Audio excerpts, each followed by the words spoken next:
मैं तुम 12th के किए हुए बच्चों को जब इधर आके देख के बाद में स्ट्रगल करते हुए देखता हूं कि याद नहीं होता, मरे जूझे रहते हो तुम इनके अंदर, मुझे दया सी आती है तुम पे। यार इंटेलिजेंट बच्चों का जो 12th तक अपने स्कूल में बहुत अच्छे रहे होंगे, जो वास्तव में पढ़ना भी चाहते होंगे, इनके साथ ऐसा क्या हो गया कि अब इनकी पार नहीं पढ़ पा रही है? कारण वही है कि तुम्हारे वो शिक्षा की जो पद्धति है उसके अंदर कहीं ना कहीं बीच में गैप आ गए हैं और वो गैप भर नहीं रहे हैं। स्कूलों के अंदर यही था कि 4 चैप्टर हो गए, अब एग्जाम ले लिया, अब और चैप्टर हो गए, अब हाफ ईयरली हो गया, अब ये पूरे 12 चैप्टर हो गए, अब ईयरली हो गया। हम उसको अलग अलग उसी प्रकार से पढ़ रहे थे, एक चीज कहीं पढ़ रहे, एक चीज कहीं पढ़ रहे, एक चीज कहीं पढ़ रहे, और उससे पार पढ़ रही थी। अब वो नहीं, अपने को सब कुछ एक साथ पढ़ना पड़ता है। अब ये है, मैं ना हिस्ट्री पढ़ाता हूं, मैं साथ में सोशियोलॉजी पढ़ाता हूं।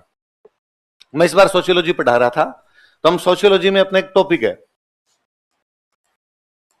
वृद्ध मतलब बूढ़े लोग, सामान्य भाषा में बोल दूं बूढ़े लोग, समझ में आए? मैंने सोशियोलॉजी में पढ़ा है दिन कि बूढ़े लोगों के बारे में पढ़ते हैं। क्या पढ़ेंगे बूढ़े लोगों के बारे में? हमने बूढ़े लोगों के बारे में पढ़ा कि उनकी क्या समस्याएं हैं, भारत में क्या समस्याएं हैं, दुनिया में जो नया कुछ हो रहा है उसकी वजह से उन पे क्या चैलेंजेस आ रहे हैं, ग्लोबलाइजेशन के दौर में उनके साथ में क्या समस्या, क्या अच्छी बातें भी उनके साथ में। हमने सारी बातें लिखी।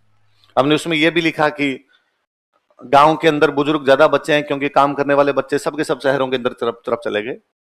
हमने उसमें यह भी पढ़ा है कि एक पीढ़ी और दूसरी पीढ़ी के बीच में जनरेशन गैप तो है, कम्युनिकेशन गैप भी आ गया। पर हमने यह भी पढ़ा कि टेक्नोलॉजी ने थोड़े फायदे दिए हैं, कमाने तो लोग पहले भी बाहर जाते थे, पर अब शाम को वीडियो कॉल पे घर पे बात तो हो जाती है। मोबाइल सबके पास है, तो बूढ़े लोग भी कम से कम अपने परिवार से थोड़ा बहुत कनेक्शन फील कर रहे हैं, इतने दूर भी अब नहीं है। हमने यह भी पढ़ा कि बीमारियां हर समय रही है, पहले भी लोग बीमार होते थे, आज भी बीमार होते हैं, पर अब दवाइयां है इसलिए आदमी बच जाता है, पहले नहीं बचते थे इतने। हमने उसमें यह भी पढ़ा कि दवाइयां हैं पर दवाइयां महंगी हो गई है। ऐसे करके हमने खूब उसके अंदर 1 दिन 2 घंटे की पूरी क्लास इन बूढ़े लोगों की समस्या और बूढ़े लोगों में क्या क्या अच्छा हो रहा है, सरकार क्या क्या कर रही है, इन सब पे चर्चा कर ली। सोशियोलॉजी के पेपर में बूढ़े लोगों से क्वेश्चन ही नहीं पूछा। तो हिसाब तो यह कहता है कि 2 घंटे क्लास तो फालतू गई, क्यों पढ़ा, क्वेश्चन ही नहीं है। हालांकि आप और मैं दोनों इस बात को जानते हैं कि सिलेबस बहुत बड़ा होता है, क्वेश्चन हर टॉपिक से पूछना कोई जरूरी तो कुछ टॉपिक से आएंगे, कुछ टॉपिक से नहीं है, जिससे इस बार नहीं हो सकता अगली बार है। अब सोशियोलॉजी फर्स्ट पेपर में कोई क्वेश्चन नहीं आया, बच्चे को लग सकता है अरे यार ये टॉपिक तो फालतू में पढ़ के गया, ये पूछ भी लिया था, एक छोटा सा 2 नंबर का पूछा है, मैं तो इतना बड़ा लंबा चौड़ा पढ़ के गया था इसको। सेकंड पेपर हुआ, थर्ड पेपर हुआ, फोर्थ पेपर आया, हिंदी का पेपर है। हिंदी के पेपर में आता निबंध, कहता है सिंपल भाषा में अपने ऐसे, जिसको इंग्लिश में ऐसे बोल देते हैं अपने, लेख लेख तो समझते हो। 20 नंबर का है, बूढ़े लोगों की समस्या बताओ। सोशियोलॉजी में पढ़ी थी ना, तो वो हिंदी में लिख देंगे। पढ़ाई काम आती है, यहां नहीं तो वहां काम आएगी, वहां नहीं तो वहां काम आएगी। मैं जब बच्चों को कहता हूं कि तुम्हें अखबार पढ़ना चाहिए, तो स्टूडेंट कहता है क्यों पढ़ना चाहिए, तो मैं सिंपल भाषा में उसको जब जवाब दे दूं तो मैं ये कहता हूं कि यार करंट तैयार होगा, तो उसका मेरे से सवाल होता है कि तो 10 रुपए की मैगजीन आती है, मैं उससे पढ़ लूंगा। 30 दिन की चीजें एक साथ पढ़ने की अपेक्षा 30 दिन डेली पढ़ें तो अलग बात नहीं है क्या? कोई दूसरा आदमी है क्या, मार्केट बड़ा सेड़ा है जी। मार्केट को जब ये पता चला ना कि तुम नई पीढ़ी के बच्चे धाप के आलसी हो और तुम पढ़ते नहीं हो, मार्केट ने एक बड़ा अच्छा काम किया।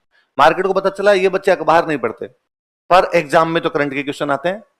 तो मेरे बर का एक कोई सियाना आदमी था, उसने कहा मैं तो पढ़ता ही हूं डेली। हाँ, अब मैंने आज पढ़ा अखबार में कुछ, उसके नोट्स बना लिए, कल पढ़ा अखबार में कुछ, उसके नोट्स बना लिए, 30 दिन अखबार में पढ़ा, 30 दिन के नोट्स बना लिए।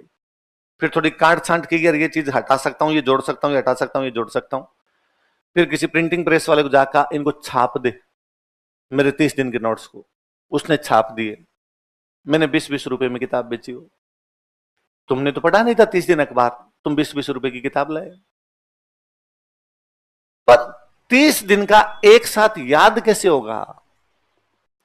मैं कल चूरू किसी एक कार्यक्रम में था, तो मैं वहां बच्चों से बात कर रहा था, तब मैं उनको बता रहा था कि अखबार में एक दिन एक न्यूज आती है कि प्रधानमंत्री मोदी 5 देशों की यात्रा पर जाएंगे, Ghana, Nigeria, Trinidad and Tobago, Brazil, Namibia.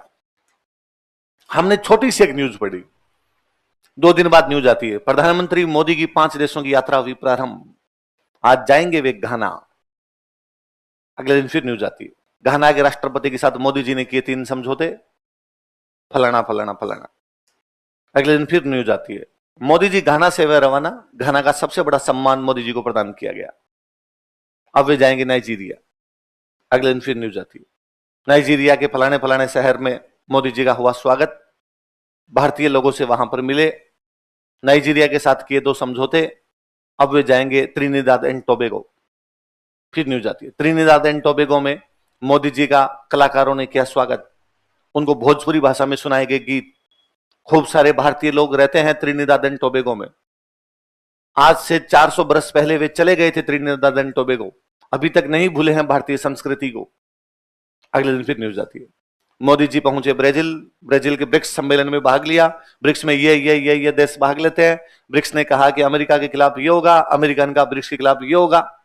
अगले दिन फिर न्यूज आती है, मोदी जी आए नामीबिया, 5 देशों की यात्रा आज यहां पर समाप्त होगी। इससे पहले Ghana, Nigeria, Trinidad and Tobago, Brazil जा चुके हैं, नामीबिया में ये किया, अब आ गए। 5 दिन लगातार हमने एक बात पढ़ी, 5 दिन तो मोदी जी की यात्रा चली तब, अब 6ठे दिन मेरे जैसा आपके जैसा एक्सपर्ट छापता है, क्या मिला 5 देशों की यात्रा से, क्या भारत हासिल कर पाया था ब्रिक्स के सम्मेलन से। एक दिन एक आर्टिकल आता कि ब्रिक्स में जाने के भारत को क्या क्या फायदे हुए, और उसमें लिखा हुआ था इस देश के साथ व्यापार बढ़ जाएगा, अमेरिका पर दबाव बढ़ जाएगा, भारत यहां मजबूत हो जाएगा, ये। अगले दिन एक दूसरा आर्टिकल आता है उसी अखबार में, क्या भारत की विदेश नीति उतनी सफल नहीं है जितनी थी, क्या ब्रिक्स में हम वही हासिल कर पाए जो हमारे पास पहले था। आलोचना है, आपने कमियां पड़ी ना साहब, चाइना की तरफ झुकावा है, फलाना है, ढींकड़ा है, रुपया मजबूत हो गया, कमजोर हो गया, खूब सारी चीजें पड़ी। 7 दिन तक एक ही बात पढ़ी तो याद नहीं होती है क्या। मैं कहता हूं मैंने बोली अभी 3 मिनट, उसमें आपको याद हुआ कि पहला देश घाना है, पर आप ये नहीं करते, आप एक 20 रुपए की मैगजीन उठा के लाते हो और फिर उसमें पढ़ते हो। 20 रुपए की मैगजीन में 4 लाइनें हैं, प्रधानमंत्री Modi Ghana, Nigeria, Trinidad and Tobago, Brazil तथा नामीबिया की यात्रा पर गए थे, उन्हें घाना तथा त्रिनिदाद एंड टोबैगो में ये सर्वोच्च सम्मान प्राप्त हुए थे, ब्रिक्स के अंदर उन्होंने इन समझौतों पर हस्ताक्षर किए थे। एक बार में सारी जानकारियां याद करनी है, अब आप फिर उसके रट्टे मारते हो, घाना नाइजीरिया, घाना नाइजीरिया, या तो नाइजीरिया ऊपर आ जाता है, घाना नीचे चला जाता है, क्यों करना। कई बार कोई पुराने बैच जो हो जाते हैं ना, तो मेरे को बच्चे आगे कहते हैं जब बैच कंप्लीट हो गया, तैयारी अच्छी है, मैं आरएस का पेपर दूंगा, पर सर सिलेक्शन नहीं हुआ तो तब का तब देखेंगे यार, नहीं होगा तब का देखेंगे। नहीं सर अगली वैकेंसी तो 3 साल बाद में आएगी, और फिर क्या मैं 3 साल बैठा रहूंगा, क्या मुझे plan B, plan C, D और ले लेने चाहिए क्या, ये वाला एग्जाम, ये वाला एग्जाम और ये वाला एग्जाम और दे लूं क्या, नहीं देने। तो सर फिर खर्चा कैसे चलेगा, घर वालों ने मना कर दिया पैसे देने से। तो मैं अभी एक पुराने बेच में कह रहा था, जिस दिन रुपए की इतनी चिंता आएगी ना, उस दिन 30 दिन का अखबार पढ़ के अपने एक मैगजीन निकाल लेंगे। किसी आपके मेरे जैसे स्टूडेंट ने निकाल रखी है, अखबार पढ़ के तो लिखता है, इतना तो तुम्हें ज्ञान हो गया होगा। पैसे कमाना महाभारत है क्या दुनिया में, कमा के तो कहीं खा लेंगे यार, पहले इस टारगेट पे तो ध्यान दे, इसके लिए इधर उधर के फॉर्म क्यों भरने हैं। और ये तो एक सिंपल तरीका बताया, 100 ऐसे तरीके और हैं जिनके माध्यम से अपना खर्चा तो अपने निकाल ही लेंगे, और ढंग से निकाल लेंगे, तुम उधर नहीं कमाओगे, उससे ज्यादा कमा लेंगे। पर उसके लिए थोड़ा सा ध्यान देने की आवश्यकता है, थोड़ा सा चीजों को व्यवस्थित करने की आवश्यकता है। इसलिए अखबार पढ़ें, डेली पढ़ें, एक भी दिन ना जाने दें। सर कौन सा अखबार पढ़ूं, 2 बड़े अखबार आते हैं अपने राजस्थान में, भास्कर पत्रिका, जो आपको अच्छा लगे वो पढ़ लिया जाए। सर मुझे तो अंग्रेजी का पढ़ना है, कौन सा पढ़ूं, जो अच्छा लगे वो पढ़ ले। टाइम्स ऑफ इंडिया पढ़ ले, हिंदुस्तान टाइम्स पढ़ ले, इंडियन एक्सप्रेस पढ़ ले। सर मैं तो द हिंदू ही पढ़ूंगा, वो पढ़ ले।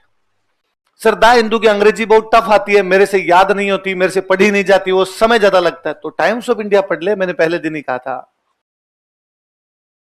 और ज्यादा आपको लगे कौन सा पढ़ूं, जो सस्ता आता है वो पढ़ ले। क्या है, अखबार सारी एक ही न्यूज छापते हैं, कैसा हो सकता है कि मोदी जी पहले दिन गाना गए और भास्कर ने गाना छापा, पत्रिका का गाना नहीं, अपने अलग छापेंगे। पहले त्रिनिदाद एंड टोबैगो कर देते हैं, जाएंगे तो परसों पर आज लिख देते हैं, मजा आ जाएगा, भास्कर से अलग न्यूज छप जाएगी। कैसा कर सकता है कोई? जो होगा वही होगा, क्यों लोड लेना? हालांकि मैं फिर भी इस बात को भली भांति समझता और जानता हूं कि आप ऐसा नहीं करेंगे, क्योंकि जोर आता है डेली एक ही चीज करने में, और जिन चीजों में जोर आता है ना, इसका मतलब काम की है। जिनके अंदर मेहनत करनी पड़ती है ना, इसका मतलब काम की है। तो थोड़ा सा ध्यान दें, मेहनत करें उस चीज के ऊपर, वरना फिर वही है। खूब सारे बच्चे आकर, सर कोचिंग में तो इतने सारे बच्चे आते हैं, फिर सर कुछ का ही सिलेक्शन क्यों होता है? स्टूडेंट आकर कहता है, नए नए जब तुम आते हो ना, तब तुम बड़ी छड़ियां खाते हो, ऐसे ही हो, तुम्हें लगता है बस एक कोचिंग में एक सीट पड़ी है और उसके ऊपर लिखा हुआ है एसडीएम, मैं जाऊंगा और जाकर दूंगा, बस कब्जा, अब इस पे कोई नहीं बैठना चाहिए, है ना? और तुम इन सीटों को वो सीट समझ लेते हो आरएस वाली। नया नया स्टूडेंट आकर कहता, सर मुझे बनना ही है। क्यों फालतू की बात करनी? पढ़, एग्जाम होगा तब का तब देखेंगे, पहले प्रक्रिया तो शुरू हो। तू सीधा का सीधा उस पे क्यों पहुंच जाता है, लास्ट पे क्यों पहुंच जाता है?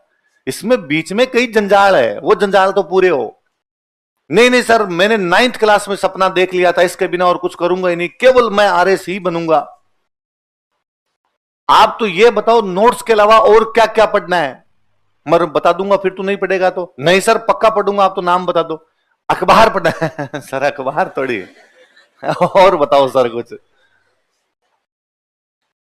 सर बुक्स बता दो मुझे, कौन कौन सी पढ़नी है हिस्ट्री की। यदि तुझे ही बुक पढ़नी है, फिर मैं क्या कर रहा हूं? ये काम तो मेरा है ना, कि मैं 10 बुक पढ़ूं, उन 10 बुक की अच्छी अच्छी बातें छांटूं और तुम्हें लिखा दूं। तुम्हें घर पे जाके बुक पढ़नी है तो यहां फीस क्यों दी? फिर तो 10 बुक तुम पढ़ते, तुम नोट्स बना लेते सर, उसमें तो टाइम लगता, तो वो कम करने के तो पैसे लिए हैं। वही तो है कि खुद कोई बच्चा पढ़ेगा तब इसी तैयारी को करने में 3 साल लगेंगे, कोचिंग करवाएगी तो उसी तैयारी को 1.5 साल में करवा देगी। और कोचिंग कौन से घोट के चूर्ण पिला रही है? यहां से लेके यहां तक का रास्ता है, 1 से लेके 100 तक जाना है। कोचिंग यहां 80 तक अंगुली पकड़ के लेके जाती है कि ले पा पा पा पा पा पा चल, 80 पे ले जाके छोड़ती है कि भाग और यहां तक चला जा। जो बच्चे 80 के बाद अंगुली छुड़ा के भाग जाते हैं वो सिलेक्ट हो जाते हैं, कई 80 पे जाके बैठ जाते हैं कि गोदी ले, इतनी देर तो अंगुली पकड़ के तो आया था, अब तो गोदी लेना पड़ेगा। उनकी पार नहीं पड़ती, इतना सा बेसिक डिफरेंस और कुछ ही नहीं। वो भाग जाने का मतलब यही है कि उन्होंने अखबार पढ़ लिया, उन्होंने नोवेल पढ़ लिए, उन्होंने फिल्में देख ली, देखनी है ना, पुरानी नई जो कभी, ये कोई नहीं कि इंटेंशनली। मैं जब भी कई बार कहता हूँ मूवी देखनी है, स्टूडेंट कहता आज ल शाम को 3-4 के नाम बता, नेटफ्लिक्स को आज ही मैं सब्सक्राइब करता हूं ना। जब कभी समय मिले, कोई पुरानी नई आप देखेंगे चीजें, विजन ज्यादा ब्रॉड होते हैं, हम आसपास की खूब सारी चीजें सीखते हैं। सर कौन सी देखूं? जो जी में ठीक ठाक जो भी अच्छी मूवियां रही हो, कोई ज्यादातर लोग जानते हैं, मेरे और आपके बताने से कोई फर्क भी नहीं पड़ता उन चीज का, वो पढ़ ले। नोवेल कौन से पढ़ूं? मैंने बता दिया, प्रेमचंद जी से शुरू कर लें, धीरे धीरे आपका इंटरेस्ट अपने आप बढ़ेगा, हो जाएगा। सर अखबार कौन सा पढ़ूं? जो अच्छा लगे अखबार उसको पढ़ लिया जाए। और क्या करूं? और डेली कोचिंग आ जाए, आ जाए, आना केवल, है ना, बाकी हम करवा लेंगे। क्योंकि आओगे भी तो नहीं, अभी नई नई फीस दिए तब तक आओगे, कई दिन आओगे, महीने भर ढंग से आओगे, फिर महीने भर बाद में आपको मोक्ष प्राप्त होती है ना। आपको लगता है कि ना घर पे बैठ के भी तो पढ़ाई जा सकता है, ऑनलाइन भी तो सेम ही आ रहा है ना, तो क्यों ना ऑनलाइन पढ़ लो। आज बाहर थोड़ी बारिश है, आज बारिश है ना बाहर, पर पहला दिन था, सारे आए हो, क्योंकि नए नए रुपए लगे हैं। महीने भर बाद में आपको तक ना, बारिश में ऐसे बाहर नहीं जाते, मौसम नाम की चीज होती है कोई, हाँ, और ऐसे थोड़ी होता है कल सर्दी जुकाम हो जाए, बुखार लग जाए, फिर 1 महीने जा ही नहीं पाएंगे, इससे अच्छा आज घर पे बैठ के पढ़ लेता हूं, और एक दिन ना जाऊंगा तो क्या फर्क पड़ जाएगा? आ जाए डेली, बाकी हम देख दाख लेंगे। और क्या करूं सर? हम टेस्ट लेंगे, 10-15 दिन बाद में हम शुरू कर देंगे, महीने के 3-4 टेस्ट लेंगे हम, वो सारे दे लें। स्टूडेंट नया नया जब एडमिशन लेता है ना, तब रिसेप्शन वालों के कान खाता है, वहां बैठा बैठा पूछता है। आजकल तो हालांकि आप छोटे बच्चे आने लगे तो आप तो नहीं पूछते होंगे इतना, पहले थोड़े से जब बड़े लोग आते तो वहां रिसेप्शन पर बैठ के पूछते हैं। ये पढ़ाना वढ़ाना ठीक है, टेस्ट वेस्ट लेते हो कि नहीं लेते तुम? रिसेप्शन वाले थोड़े पोलाइट होकर कहते हैं कि जी सर हम खूब सारे टेस्ट लेते हैं कहने की बातें हैं, लेते हो कि नहीं लेते सच में? नहीं सर हम वास्तव में टेस्ट लेते हैं। हालात ये है, तुम रूम में 500 बैठे होंगे, 600 बैठे होंगे, हम जब पहला टेस्ट लेंगे तो सारे के सारे आओगे, वे भी जिनका पढ़ा हुआ है, वे भी जिनका ना पढ़ा हुआ है, तो भी आओगे। और हम ये सोचते हैं कि यार क्लास में बच्चे 700, तो 700 के 700 अपने छपवा ली जाए। हम 700 पेपर छपवा लेते हैं क्योंकि हम जानते हैं सारे बच्चे देंगे। 2 टेस्ट बाद तीसरे टेस्ट में हम ढंग से जानते हैं कि पेपर ही 650 छपवाने हैं, क्योंकि 50 तो आएंगे ही नहीं। 2 टेस्ट बाद में हमें यह भी पता होता है कि अपने को 650 छपवाने हैं, वापस कॉपी 600 ही आएगी, 50 साथ में लेके जाएंगे घर पे। क्योंकि 50 को पेपर देते समय तत्व ज्ञान होता है कि ना दुनिया पितल दिया है, कुछ नहीं रखा हुआ। और इस पेपर से क्या होता है, आरपीसी के पेपर में जो पास करेगा उसका होगा सिलेक्शन। कोचिंग वालों के पेपर से क्या फर्क पड़ता है? हम ये भी जानते हैं कि उन 650 में से जो 600 कॉपियां हमारे पास आएगी, उनमें 30 पर नाम होंगे अलाउद्दीन खिलजी, मोहम्मद बिन तुगलक। वो कोई सोनिया गांधी, ममता बनर्जी लिख के जाएंगे। और कई बार हम क्लास में ऐसा करते हैं कि भाई लो रिजल्ट आ गया, आजकल तो क्या सब ऑनलाइन ही होने लग गया, तुम्हारे ऑनलाइन चला जाता है तुम्हारे पास, वरना पहले कई बार होता था कि हम क्लास में सुनाते बाकायदा रिजल्ट, तो 5 के सुना देते, राकेश कुमार ने टॉप किया है, ये प्रियंका के नंबर इतने आए हैं, अजय के नंबर इतने आए हैं, विजय के नंबर इतने आए हैं, किस जिन जिन के नंबर आए उन सबके बता दिए हमने।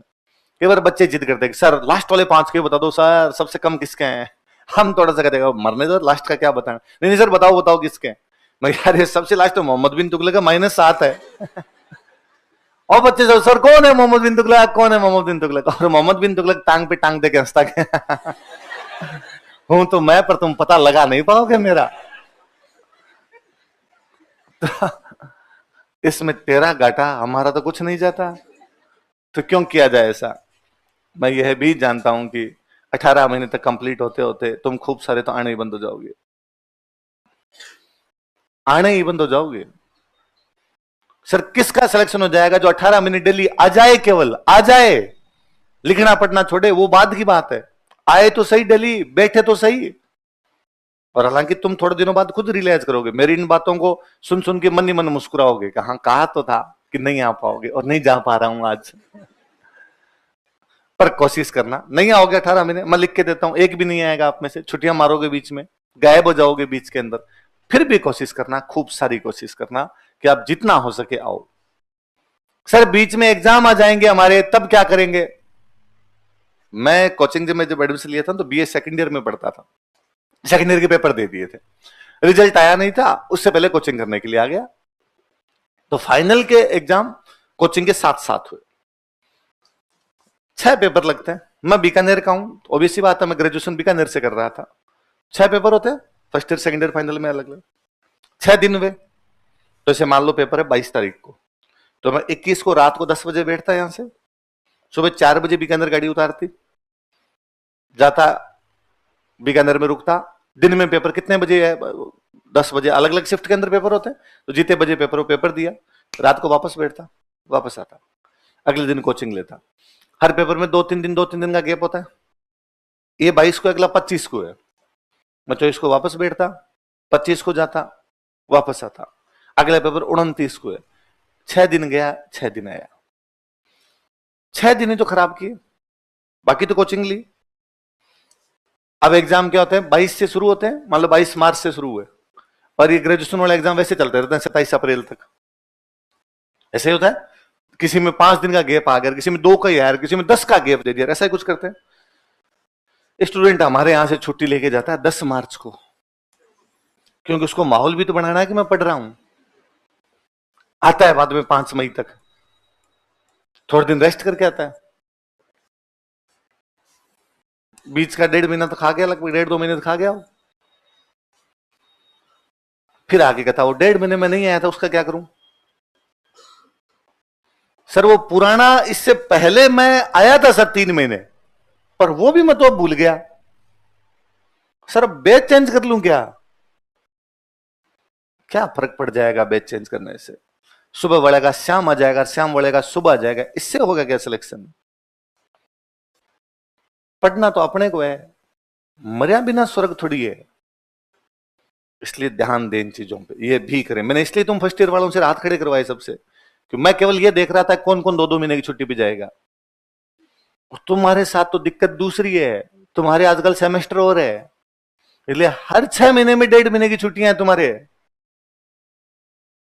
तुम हालांकि अब बैठे बैठे मनी मन, आज पहला दिन है, तुम सोच रहे हो कि तेरे भाषण से क्या होता, नहीं जाएंगे।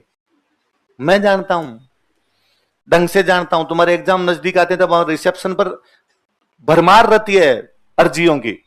मैं 1.5 महीने के लिए उपस्थित नहीं हो पाऊंगा, यह कोर्स आगे की किसी बैच में करवाने की कृपया करें, आपका आज्ञाकारी शिष्य फलान जी। 1.5 महीने बाद वापस पर्चियां होती हैं हमारे पास में, 1.5 महीने आ नहीं पाया था, आगे पीछे का सब कुछ नष्ट हो चुका है, बैच चेंज करने की कृपया करें, आपका आज्ञाकारी शिष्य फलान जी। हो सके तो, हालांकि नहीं मानोगे मेरी बात, एक भी तुम्हारे में से बैच चेंज मत करना। वो केवल पलायनवादी सोच है, खुद को बचाने का प्रयास है। अब नहीं पढ़ पाया तो आगे पढ़ लूंगा। चैलेंज का सामना करना होता है, भागना नहीं होता उनसे। तुम भागते हो। कबूतर के आंखें बंद करने से बिल्ली भागती नहीं है। कबूतर ये सोच लेता है कि मैंने तो आंखें बंद कर लिया तो दिख ही नहीं रही, खाएगी फिर भी। आंखें बंद मत कीजिए, खुली आंखों से देखिए उसको कि क्या हो रहा है, क्या नहीं हो रहा है, क्या करना है, क्या नहीं करना है। बोले बड़ी मेरी बात पक्का करोगे?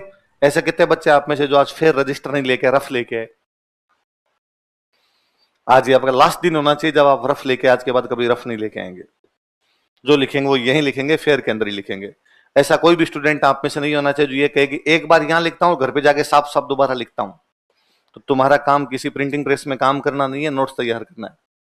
तुम्हारे में से कई ऐसे होंगे जो कहेंगे कि सर चूंकि मेरी राइटिंग थोड़ी खराब है, इसलिए यहां पर मेरे से अच्छा नहीं लिखा जाता, इसलिए घर पे जाके दोबारा लिखता हूं। 18 साल में नहीं सुधरी तो अब मरे नहीं सुधरेगी। तो कोई लोड लेने की आवश्यकता नहीं, जैसी है उसी पे ध्यान दे लिया जाए।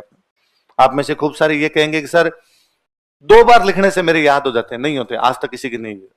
याद केवल इसलिए होंगे कि आप यहां पढ़ोगे तो ध्यान दोगे, याद केवल इसलिए होंगे कि घर पे जाके उनको बार बार रिवीजन करोगे। इसके अलावा याद करने का दूसरा कोई भी तरीका